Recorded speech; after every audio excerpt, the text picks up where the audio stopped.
बंधुओं, उमा स्वामी महाराज का यह महान ग्रंथ, जिसे जैन गीता कहा जाता है, सूत्रों के माध्यम से आचार्य उमा स्वामी जी महाराज ने जिसका वर्णन किया है, और एक एक सूत्र अपने अंदर बहुत बड़े विस्तार को लिए हुए, बहुत बड़े विस्तार को। एक एक सूत्र से जहां अनेकों अनेकों ग्रंथ निकले हों, ऐसा महान ग्रंथ जिसके एक ग्रंथ के स्वाध्याय से अनेकों ग्रंथों का स्वाध्याय हो जाता है। और एक एक सूत्र के यदि हम विस्तार में जाते हैं तो देखते हैं कि कितने बड़े विस्तार को एक एक सूत्र लिए हुए है। यही चीज हम पिछले 2 दिन से देख रहे हैं कि सूत्र नंबर 20, अध्याय 1 सूत्र नंबर 20, जिसमें आचार्य श्री उमा स्वामी जी महाराज ने सम्यक ज्ञान का जो दूसरा भेद है, मति ज्ञान का चर्चा करने के बाद आचार्य श्री श्रुत ज्ञान की जो चर्चा कर रहे हैं, उसमें सूत्र नंबर 20 के द्वारा वो शुद्ध ज्ञान के बारे में बता रहे हैं कि यह शुद्ध ज्ञान मति ज्ञान पूर्वक होता है।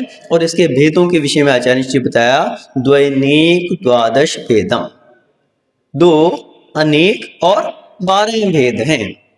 2 का अर्थ ये है कि इसके मुख्य रूप से 2 भेद हैं। कौन कौन से? अंग प्रविष्ट और अंग बाह्य। तो अंग प्रविष्ट और अंग बाह्य, इसके मुख्य रूप से 2 भेद बताए, और इसमें अंग बाह्य के अनेक भेद हैं और अंग प्रविष्ट के 12 भेद हैं। इसके विषय में कल हमने देखा था कि एक मध्यम पद जो कि लगभग 1634 करोड़ अक्षरों को अपने बीच में लिए हुआ है। ऐसे कितने पद हैं इसमें? 112 करोड़ से अधिक पद जिसमें पाए जा रहे हैं। हमने कल देखा था ना, 112 करोड़ कितने? कोटि शतम द्वादश चैव कोट्यो लक्षान्यशीति, 83 लाख और 58,005 इतने मध्यम पद शुद्ध ज्ञान के अंदर पाए जाते हैं। और उन मध्यम पदों से ऐसे एक एक मध्यम पद में 16 अरब 34 करोड़ 83 लाख 7,888 अक्षर होते हैं। तो इतना बड़ा विस्तार शुद्ध ज्ञान का है कि, और ये सारा इन मध्यम पदों को हमने देखा था, गुना कर देने से जो संख्या आती है वो किसकी है? एकमात्र अंग प्रविष्ट की संख्या है, अंग प्रविष्ट की संख्या। और अंग बाह्य इससे अलग है। कुल मिलाकर हमने देखा था कि शुद्ध ज्ञान के अक्षर कितने हैं? 2 की घात 64 माइनस 1, जो कि 184 शंख, 46 पद्म, 74 नील, 40 खरब, 73 अरब, 70 करोड़ 95 लाख 51,615 इतने अक्षरों को लिए हुए ये शुद्ध ज्ञान है। और इसके अलावा इसमें से जितना हमारा अंग प्रविष्ट में आ गया, बाकी अंग बाह्य में आ गया। तो इस प्रकार से हमने इस विषय में कल डिटेल में देखा था कि जो 12 भेद हैं इसके, उनके नाम भी कल हमने देखे, आचारांग, सूत्र, कृतांग आदि। उनमें किस किस में कितने कितने मध्यम पद हैं। और अंतिम जो दृष्टिवाद अंग है, उसी में अकेले में 108 करोड़ 68 लाख 56,005 पद है, अकेले एक दृष्टिवाद पद में। तो दृष्टिवाद के भी आगे 5 भेदों के विषय में भी कल हमने देखा था। परिक्रम के 5 भेद, सूत्र का 1 भेद, प्रथमान योग का 1 भेद, पूर्वगत के 14 भेद और चूलिया के 5 भेद। इतना विस्तार कल हमने देख लिया था। आज हम आगे इसी सूत्र ज्ञान के 20 भेद, जो कि शुद्ध भक्ति में हम लोग पढ़ते हैं, 20 भेदों में इसको और बांटा गया है। तो वे 20 भेद क्या हैं, उनके भी मात्र नाम जानकर हम आगे बढ़ने का प्रयास करेंगे। तो शुद्ध भक्ति में आचार्य पूज्यपाद महाराज ने इसी शुद्ध ज्ञान के विषय में बताते हुए कहा कि ये शुद्ध ज्ञान कितने प्रकार का है। तो वहां कहा, प्रयाक्षर पद संघात प्रतीकानुयोग विधिन प्राभृतकम वस्तुपूर्वम च। तो वहां पर तेषां समासतोऽपि च 20 भेदान् समश्नुवानं तत् वन्दे 12 दोक्तं गंभीरवर शास्त्र पद्धत्या। तो शुद्ध भक्ति में आचार्य पूज्यपाद महाराज क्या कह रहे हैं? पर्यायाक्षर पद संघात प्रतिपतिकानुयोग विधिन। पहला पर्याय, क्या कहा? पर्याय, पर्याय नाम का पहला भेद। और तीसरी लाइन में आचार्य ने कहा तेषाम समासतो भी।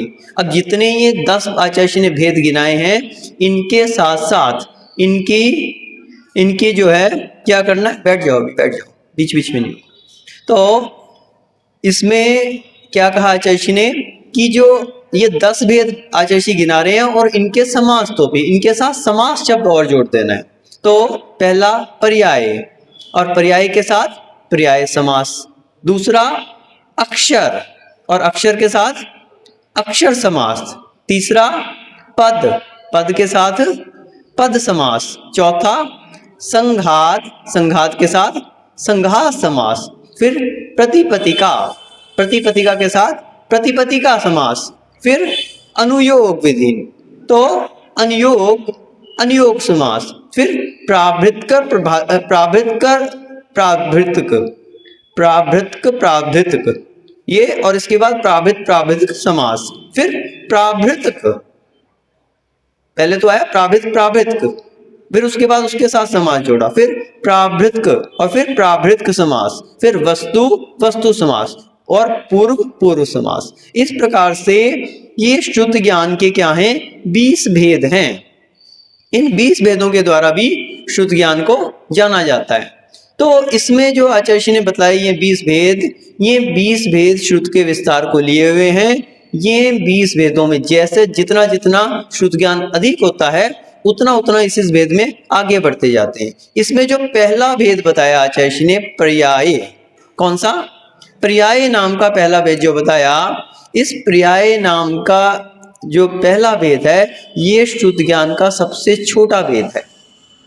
यानी क्योंकि ज्ञान जो है वो आत्मा का गुण है, और आत्मा का गुण होने से नियम से जहां द्रव्य पाया जाता है तो वहां पर उनके गुण पाए जाते हैं।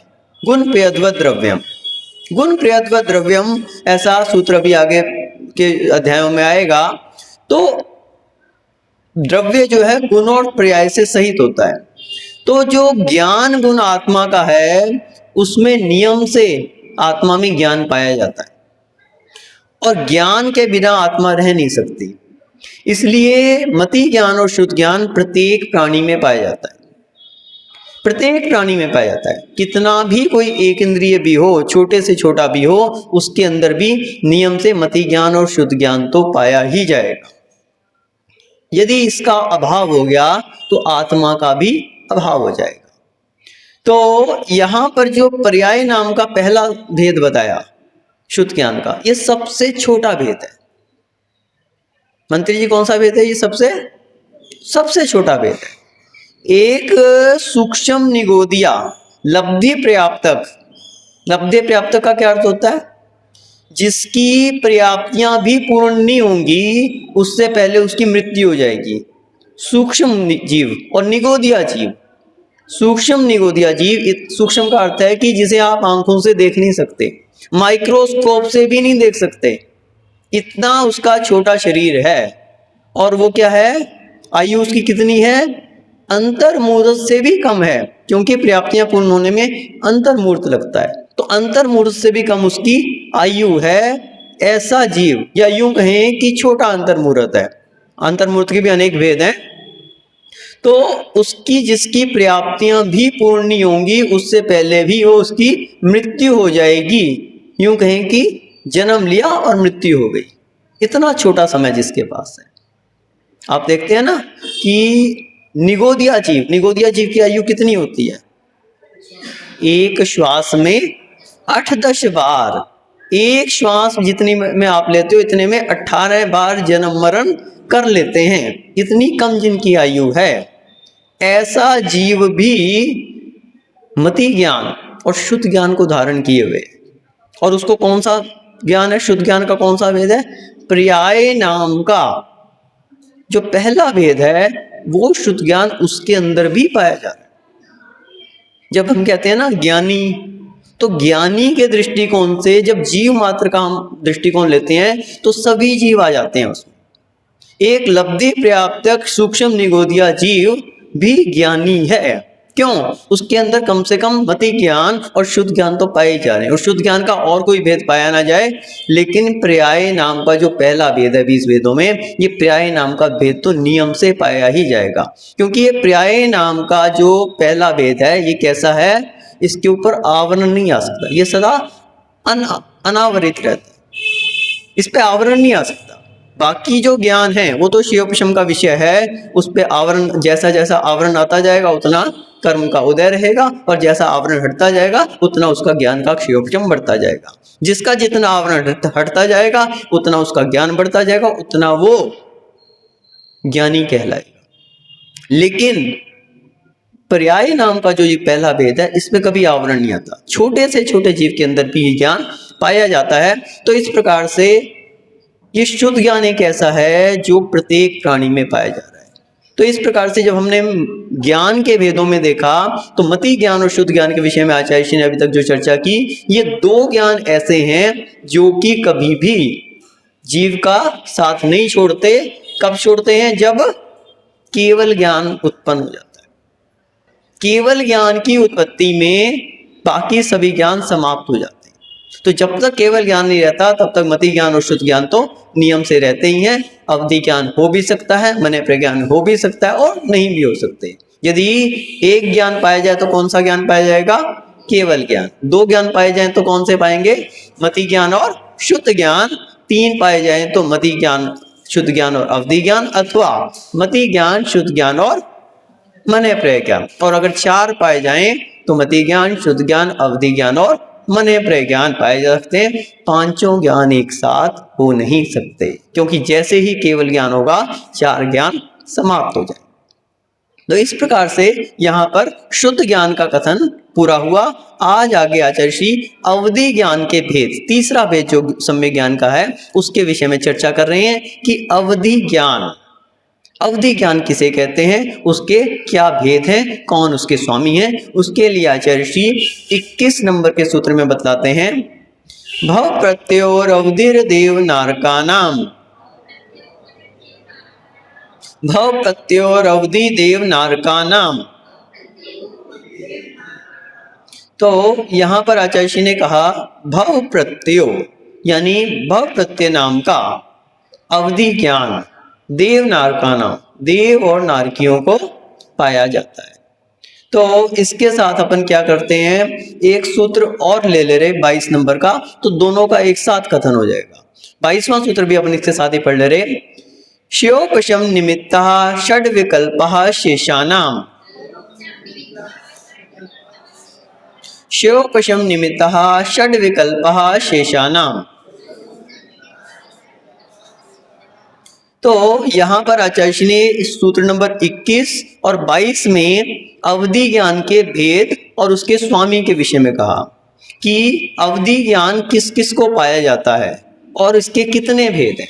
तो जहाँ आचार्य ने 21वें सूत्र में भव प्रत्यय की बात कही और वहीं पर आचार्य ने 22वें सूत्र में श्योपशम निमित्त इसकी बात कही। तो श्योपशम निमित्त क्या है? गुण प्रत्यय। जिसमें श्योपशम निमित्त है वो क्या है? गुण प्रत्यय। और जिसमें भव निमित्त है वो क्या है? भव प्रत्यय। तो ऐसे अवधि ज्ञान जो है वो दो प्रकार का होता है। कितने प्रकार का होता है? दो प्रकार का, एक भव प्रत्यय और एक गुण प्रत्यय। एक कौन सा है? भव प्रत्यय और एक गुण प्रत्यय।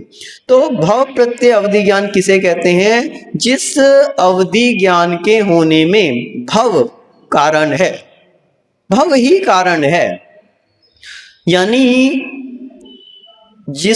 जो उस भवधारी को नियम से होगा, उसमें उसको कोई और मेहनत करने की आवश्यकता नहीं, नियम से उसको वो अवधि ज्ञान होगा। ऐसे कौन है? देव नारकाना। देव और नारकियों को नियम से अवधि ज्ञान होता है, नियम से होता है। कोई भी देव बिना अवधि ज्ञान के नहीं रहता और कोई भी नारकी भी बिना अवधि ज्ञान के नहीं रहता। बस इतना अंतर है कि जो सम्यक दृष्टि है उनको अवधि ज्ञान रहेगा और जो मिथ्या दृष्टि है उनको कुअवधि ज्ञान रहेगा, लेकिन अवधि ज्ञान रहेगा। जो सम्यक दृष्टि है उसको क्या रहेगा, अवधि ज्ञान रहेगा, और जो मिथ्या दृष्टि है उसको कुअवधि ज्ञान रहेगा। बस इतना अंतर है। लेकिन सभी देवों को और सभी नारकियों को नियम से अवधि ज्ञान पाया जाएगा। तो ये उनको कौन सा अवधि ज्ञान पाया जाएगा, भव प्रत्यय नाम का अवधि ज्ञान। भव प्रत्यय जिसमें भव ही निमित्त है, उनका देव होना ही जिसमें निमित्त है, उनका नारकी होना ही निमित्त है। इसमें दूसरी किसी चीज की आवश्यकता नहीं है, और कोई इसमें विकल्प नहीं है, नियम से उनको ये पाया जाएगा, तो वो है भव प्रत्यय। तो जिसमें अवधि ज्ञान में भव ही निमित्त है, वो भव प्रत्यय नाम का अवधि ज्ञान होता है। इसमें एक विशेष बात ये भी है कि तीर्थंकरों को भी नियम से अवधि ज्ञान होता है, जन्म से ही। जैसे देव और नारकियों को जन्म से अवधि ज्ञान होता है, ऐसे तीर्थंकरों को भी जन्म से ही क्या होता है, अवधि ज्ञान होता है। तो तीर्थंकरों को भी जन्म से अवधि ज्ञान होता है। अब ये लेकिन एक क्या है कि एक विशेष वो है। अब इसका मतलब ये नहीं कि सभी मनुष्यों को रहेगा, वो तीर्थंकरों की एक अलग बात है, तो उसको भी, उनको भी पाया जाता है। लेकिन जो देव और नारकी हैं, चाहे छोटे से छोटा देव हो अथवा बड़े से बड़ा हो, और कोई भी नारकी हो, पहले नरक का हो अथवा सातवें नरक का हो, किसी भी नरक का नारकी हो, उन सभी को भव प्रत्यय अवधि ज्ञान होता है। तो भव प्रत्यय की मात्र इतनी विशेषता है कि ये जितने भी, इसमें भव ही निमित्त है, इसमें और कोई विशेषता नहीं है। और दूसरा कौन सा बताया, गुण प्रत्यय। अब गुण प्रत्यय की विशेषता क्या है कि गुण प्रत्यय अवधि ज्ञान किसका होता है, शेषानाम। किसको, शेष को। किसको, शेष कौन रह गए, मनुष्य और त्र्यंच। तो इसमें से जिनको भव प्रत्यय नहीं है, ऐसे अवधिधारियों को कौन सा होता है, गुण प्रत्यय। इसका क्या अर्थ लेना है, इसका मतलब ये नहीं लेना कि बाकी जितने भी जीव रह गए तो फिर सारे मनुष्यों और सारे त्रिंचों को हो जाएगा।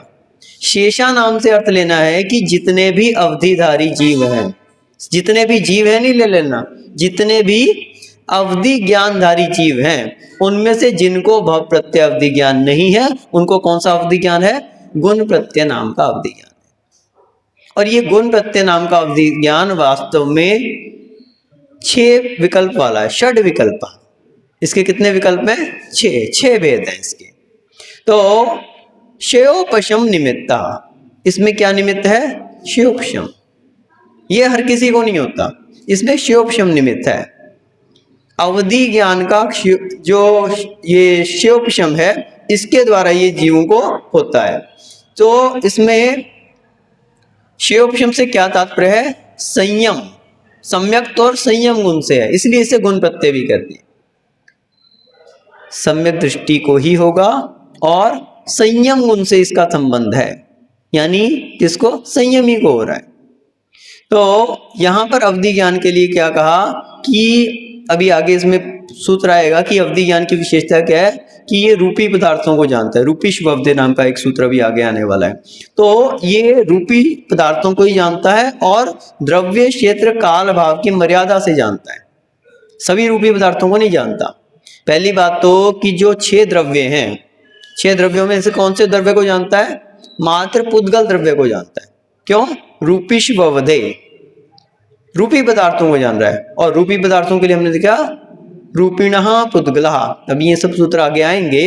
तो रूपिणः पुद्गल, रूपी पदार्थ कौन से होते हैं, एकमात्र पुद्गल ही रूपी होते हैं, बाकी 5 द्रव्य रूपी नहीं होते, अरूपी होते हैं।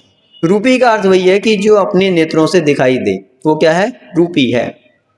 जितने भी पुद्गल पदार्थ हैं, चाहे आपका कॉपी है, पेन है, टेबल है, कुर्सी है, बेंच है, जो कुछ भी है, ये सब क्या है, पुद्गल पदार्थ क्या है, रूपी हैं।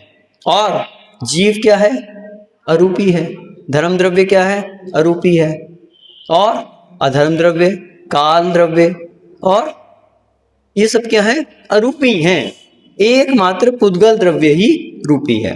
तो जो अवधि ज्ञान है, ये एकमात्र पुद्गल द्रव्य को जान रहा है, और उसमें भी द्रव्य क्षेत्र काल भाव की मर्यादा को लिए जाए, सभी रूपी पदार्थों को नहीं जान रहा। तो जिसकी जितनी श्रेयोपशम है उतना जान रहा है। तो देवों के अंदर भी जो अवधि ज्ञान होता है, जिसमें भाव प्रत्यय हमने पढ़ा, उसकी भी लिमिट है। जो देव जिस स्वर्ग का देवता है अपने ध्वज दंड तक की ऊपर तक की बात को जान सकता है और नीचे नरकों तक भी जान सकता है। जितना ऊंची स्वर्ग का देवता होगा उतना नीचे तक के नरकों को जानेगा, उतना अधिक उसका क्षेत्र होगा। काल की मर्यादा को लिए ये क्षेत्र की मर्यादा होगी, ऐसे ही काल की मर्यादा, जिनका शिवक्षम ज्यादा है वो ज्यादा काल को जान रहा है। एक हो सकता है 10 भवों को जान रहा है पिछले, और 10 भवों को आगे। एक पिछले हो सकता है 50 भवों को जान रहा है, आगे की 50 भवों को जान रहा है, और एक हो सकता है असंख्यात भवों को जान रहा है। तो ये क्या है, काल की मर्यादा को लिए। द्रव्य की मर्यादा, कितने द्रव्यों को जान पा रहा है, थोड़े द्रव्यों को जान पा रहा है, ज्यादा को जान रहा है, संख्यात को जान रहा है, असंख्यात द्रव्यों को जान रहा है। काल, द्रव्य, क्षेत्र, काल, भाव, भावों की मर्यादा लिए हुए कितने भावों को जान पा रहा है। ये सब क्या है, ये अवधि ज्ञान की विशेषताएं हैं। तो भव प्रत्यय हो अथवा गुण प्रत्यय, दोनों में ही ये विशेषताएं रहती हैं। तो इसी के आधार पर ये जो षट विकल्प की बात कही, ये इसी के आधार पर है कि इसके 6 विकल्प कैसे हैं। तो इसमें 6 विकल्प इस प्रकार से हैं कि पहला है अनुगामी।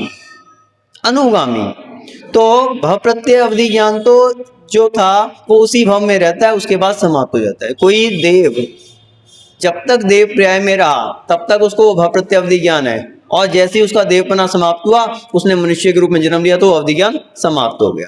तो वहां पर तो अनुगामी नहीं हो सकता। लेकिन मनुष्यों में किसी को अनुगामी नाम का प्रत्यय, जो गुण प्रत्यय है, शिवोपशम जिसमें निमित्त है, कोई अवधि ज्ञानी मुनिराज है और उनका अवधि ज्ञान कौन सा है, अनुगामी।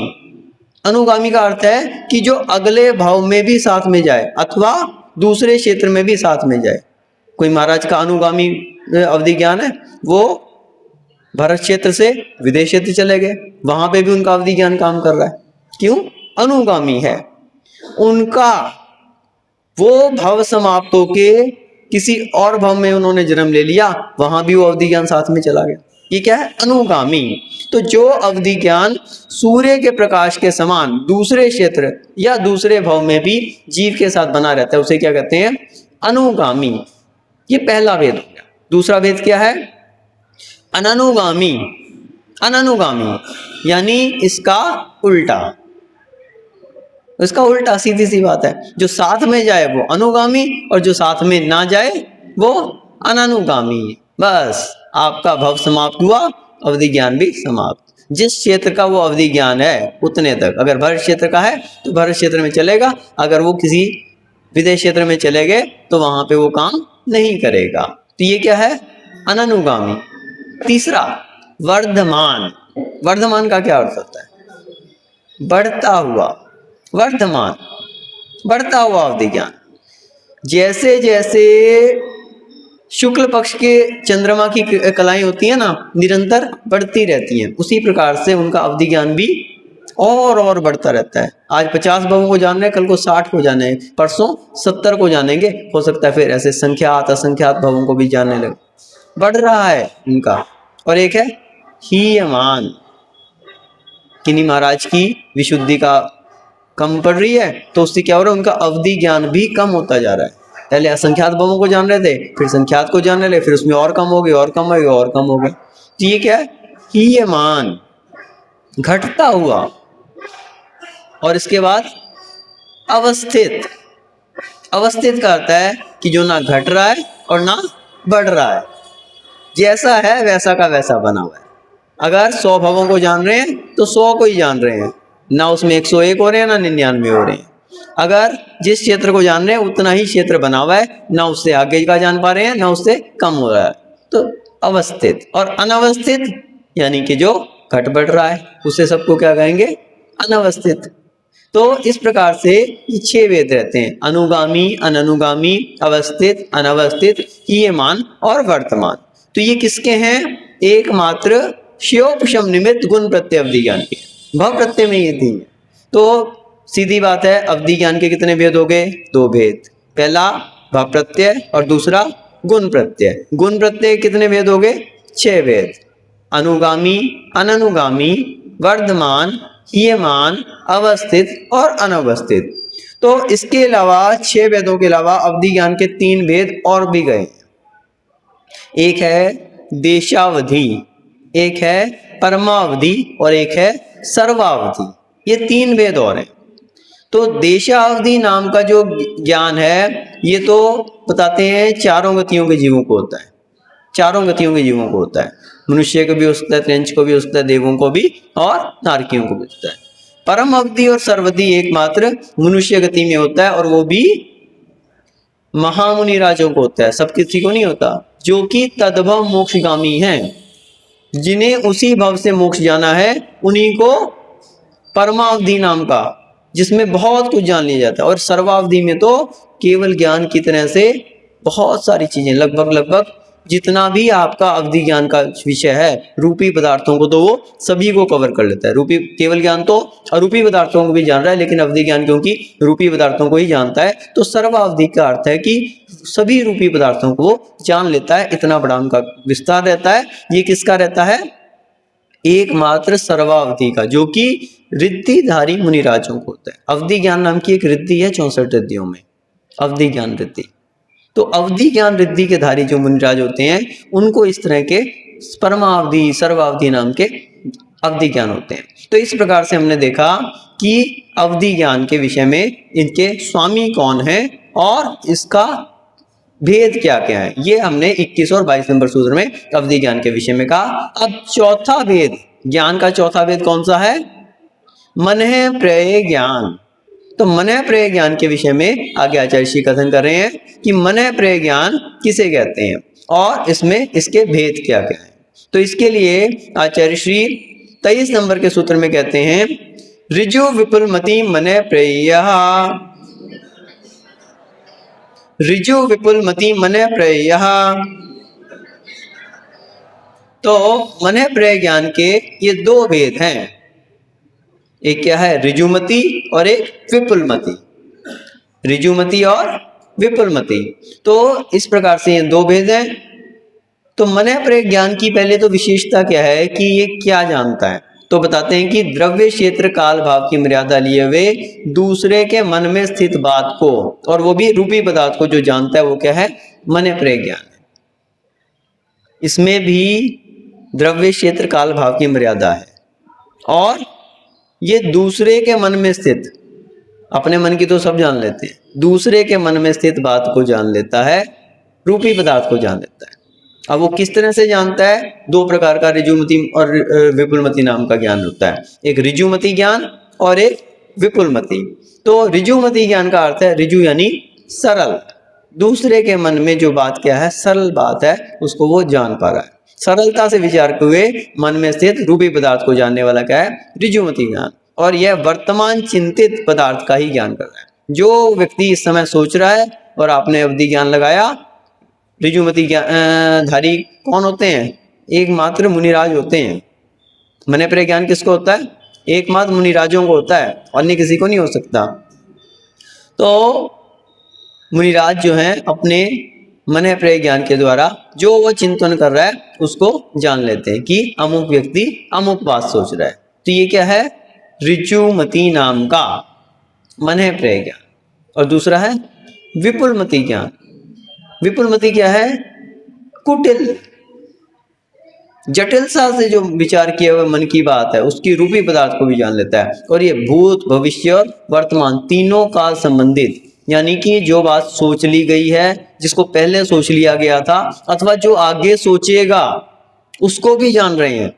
इतना बड़ा उनका ज्ञान है कि कुटिल बात को भी जान लेता है। सिर्फ मनुष्य गति में मुनिराजों को ही होता है, अन्य किसी को, त्रियंचों को भी नहीं होता और देवनारकियों को भी ये ज्ञान नहीं होता। कौन सा? मनः प्रत्यय नाम का ज्ञान। तो मनः प्रत्यय ज्ञान के विषय में बताया कि ये जो है दूसरे के मन में स्थित बात को जान लेता है। अगले सूत्र में आचार्य श्री ऋजुमति और विपुलमति में अंतर बता रहे हैं कि इनमें अंतर क्या है मुख्य रूप से। तो उसके लिए कह रहे हैं, विशुद्ध प्रतिपाताभ्याम तद्विशेषः,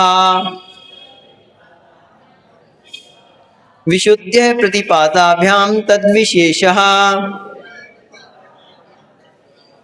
तो बोले इसमें 2 चीजों का अंतर है, एक तो विशुद्धि का अंतर है और एक अप्रतिपात का अंतर है। विशुद्धि का अर्थ है कि जो विशुद्धि है तो विशुद्धि से उसकी उज्ज्वलता मने प्रेय ज्ञान से के कर्म मने प्रेय ज्ञानावरण कर्म के शिवोपशम से आत्मा में जो उज्ज्वलता आती है उसे विशुद्धि कहते हैं। ज्ञान के प्रभाव से जो आत्मा में उज्ज्वलता आती है, जो निर्मल परिणाम होते हैं, एक होती है विशुद्धि, विशुद्धि अंश, और एक होते हैं संक्लेशताएं। तो विशुद्धि जिसकी अधिक है तो वो क्या है, विशुद्धि है, मन की विशुद्धि। और दूसरा क्या है, अप्रतिपाद। तो पहली बात विशुद्धि की जो कही कि ऋजुमति की अपेक्षा से विपुलमति की विशुद्धि ज्यादा होती है। क्यों? क्योंकि जिसके अंदर विपुलमति नाम का ज्ञान है, बड़ा ज्ञान है, तो उसकी विशुद्धि भी कैसी होगी, बड़ी भी होगी। या यूं कहें कि जिसके अंदर विशुद्धि अधिक है वही बड़े ज्ञान को धारण कर पाएगा।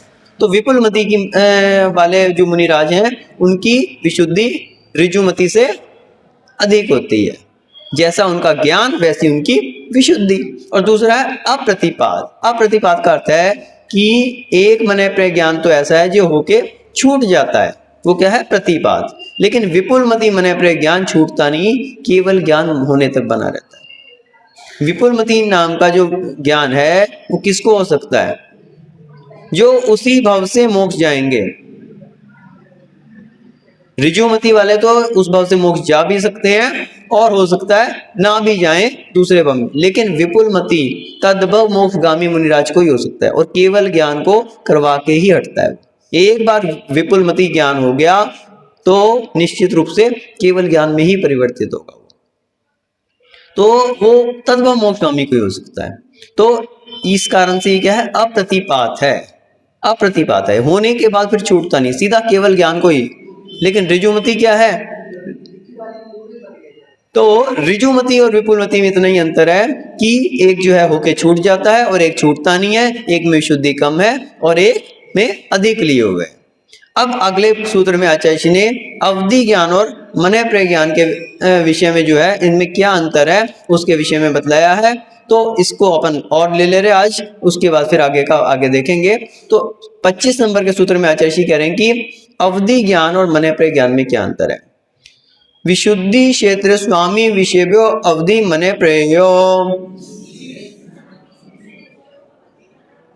विशुद्धि क्षेत्र स्वामी विषेभ्यो अवधि मने प्रेयो। तो यहां पर बताया कि अवधि ज्ञान और मने प्रेय ज्ञान में एक तो विशुद्धि का अंतर है, एक क्षेत्र का अंतर है, स्वामित्व का अंतर है और विषय की अपेक्षा विशेषता, ये यानी कि विषय का अंतर। ये चार चीजों का अंतर है। पहली बात किसका अंतर है, विशुद्धि का, दूसरा क्षेत्र का, तीसरा स्वामित्व का और चौथा विषय का। ये चार चीजों का इसमें अंतर रहता है। तो विशुद्धि किसे कहते हैं, परिणामों की निर्मलता को। तो जो अवधि ज्ञान है, अवधि ज्ञान की अपेक्षा मने प्रेय में विशुद्धि अधिक होती है, क्योंकि अवधि ज्ञान तो देवनारकियों को भी होता है, लेकिन मने प्रेय ज्ञान किसको होता है, केवल मुनिराजों को होता है। तो इसमें विशुद्धि अवधि ज्ञान की अपेक्षा अधिक होती है। क्षेत्र, तो अवधि ज्ञान का क्षेत्र ज्यादा होता है, यह सर्वलोक का भी हो सकता है, जबकि मने प्रेय का क्षेत्र कितना है, 2.5 द्वीप ही हो सकता है। क्यों, मन की बात जान रहा है ना। अब मन की बात जानेगा तो किसकी जानेगा, जो मनुष्य त्रियंश हैं वो कहाँ तक जा सकते हैं, 2.5 द्वीप तक ही जा सकते हैं। तो अधिक से अधिक 2.5 द्वीप में स्थित मनुष्य और त्रियंशों की बात जान सकता है मन की बात, और वो भी संघीय मनुष्यों की जानेगा। अब असंघी का तो कोई मतलब ही नहीं है, उनका मन ही नहीं है। 1 इंद्रिय, 2 इंद्रिय, 3 इंद्रिय, 4 इंद्रिय, मन ही नहीं है। और 2.5 द्वीप से बाहर मनुष्य और त्रियंश जा नहीं सकते। तो अधिक से अधिक कितना क्षेत्र हुआ उसका, 2.5 द्वीप का। और अवधि ज्ञान तो तीनों लोगों की बात भी जान सकता है। तो क्षेत्र किसका अधिक है, अवधि ज्ञान का। विशुद्धि किसकी अधिक है, मने प्रेय ज्ञान की। तीसरा क्या कहा इसमें, स्वामी। तो अवधि ज्ञान के स्वामी अधिक हैं। क्यों, असंख्यात देवी देवता, नारकी सभी अवधि ज्ञान के धारी हैं। और मने प्रेय के कितने स्वामी हैं, एकमात्र दिगंबर मुनिराज, उसमें भी विपुलमति के तो तद्भव मोक्षगामी है, और ऋजुमति भी हर किसी को नहीं होता। बहुत जो विशेष रिद्धिधारी मुनिराज होते हैं उन्हीं को मने प्रेय ज्ञान होता है। और अगला है विषय। चौथा क्या है, विषय। अवधि ज्ञान का विषय स्थूल होता है और मने प्रेय का विषय सूक्ष्म होता है। मन की बात जानना है ना, तो सूक्ष्म विषय है। और अवधि ज्ञान सारे रूपी पदार्थों को जान रहा है, कहाँ क्या है, कहाँ पे लोक है, कहाँ पे नदी है, समुद्र है, तालाब है, सब कुछ जान रहा है अवधि ज्ञान तो। और ये क्या है, मन में स्थित जो बात है मात्र उसको जान रहा है। तो इस प्रकार से इन चार चीजों को लेकर इनका अंतर पाया जाता है। इस प्रकार से यहाँ पर 25वें सूत्र तक आपका कंप्लीट हुआ विषय, जिसमें मुख्य रूप से आपका अवधि ज्ञान और मन प्रयोग ज्ञान का विषय आज हमने किया। कल अपन मति ज्ञान और शुद्ध ज्ञान के विषय को भी देखेंगे। इस प्रकार से 25 सूत्र आपके कंप्लीट हुए। ओम नमः सिद्धेभ्यः।